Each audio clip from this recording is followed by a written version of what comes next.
এলাকায় একটি দাওরায়ে হাদিসের মাদ্রাসা থাকে, যে এলাকায় একটি কোরআনের বাগান, যে এলাকায় একটি কোরআনের মাদ্রাসা থাকে, হেফজখানা থাকে, দাওরায়ে হাদিস থাকে, নবী করিম সাল্লাল্লাহু আলাইহি ওয়াসাল্লাম ঘোষণা করেন ওই এলাকায় আল্লাহ তাআলার রহমত 24 ঘন্টা বর্ষিত হতে থাকে।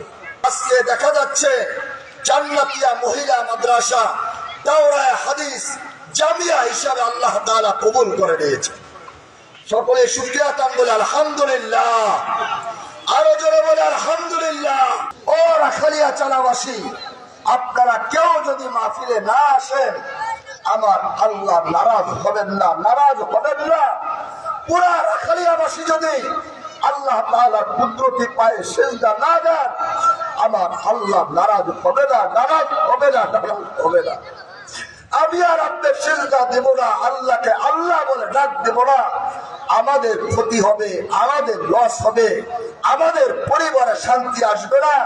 আমার আল্লাহ বলেন, ও দুনিয়ার বান্দা বান্দাগণ, তোমরা যদি সমস্ত দুনিয়ার মানুষও আমার ইবাদত না করো, লক্ষ লক্ষ মাখলুক আছে যারা আমার ইবাদত করে, যারা আমার ইবাদত করে, আমি আল্লাহকে আল্লাহ বলে ডাকতে থাকি, আল্লাহ বলে ডাকতে, আল্লাহ বলে ডাকতে থাকে। তাদের যদি ডাকা তোমরা শোনো, তোমরা আফসোস করবা, আফসোস করবা, আফসোস করবা। এই জন্য বিশেষ করে আজকে আমি এখানে আলোচনা করতে বসি নাই, আমি আপনাদের কাছ থেকে দোয়া নেওয়ার জন্য আসছি।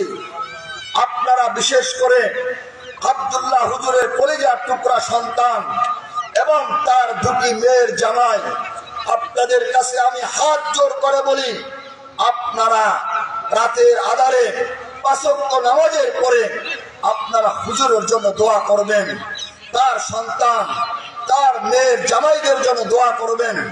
আল্লাহ তাআলা তাদের এই চোখের পানি এবং তাদের চেষ্টা, তাদের মেহনতের বদৌলতে জামিয়া রহমানিয়া মাদ্রাসায় যেন আল্লাহ তাআলা জামিয়া হিসাবে কবুল করে নেয়। সকলে বলেন আমিন। আল্লাহ তাআলা পুরুষ পদের সীমাও যেন আল্লাহ তাআলা দাওরায়ে হাদিস পর্যন্ত কবুল করে নেয়। সকলে বলেন আমিন। হযরত মূসা আলাইহিস সালাম একদিন হঠাৎ করে তার মনের ভিতরে আবেগ চলে আসলো, আল্লাহ তাআলার সাথে তার কথা বলতে মনে চাইতেছে। হঠাৎ করে সে বাড়ি ছেড়ে হাঁটতে হাঁটতে হাঁটতে হাঁটতে তুর পাহাড়ে চলে গেলেন। তুর পাহাড়ে যাওয়ার পরে তার মনে হলো, আমার ফ্যামিলি আছে, স্ত্রী আছে, আমি তো বাজার করে দিয়ে আসি নাই, আল্লাহ তাআলার সাথে কথা বলার জন্য আসছি, কখন না কখন বাড়িতে যাব।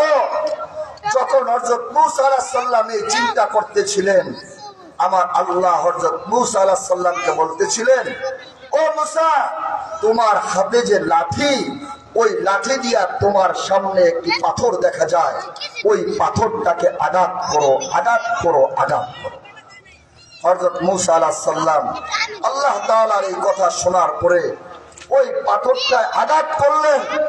আঘাত করার সাথে সাথে ওই পাথরের ভিতরে আরেকটি পাথর বের হয়ে গেছে। আমার আল্লাহ আবার মূসা আলাইহিস সালামকে বলতেছিলেন, ও মূসা, এই দ্বিতীয় পাথরটাকেও আঘাত করো, দ্বিতীয় পাথরটাকেও আঘাত। আবার দ্বিতীয় পাথরটাকে আঘাত করেছে, ওই পাথরের ভিতরের থেকে আরেকটি পাথর বের হয়ে গেছে। আল্লাহ তাআলা বললেন, ও মূসা, আবার যে পাথর দেখা যায় তাকেও তুমি আঘাত করো।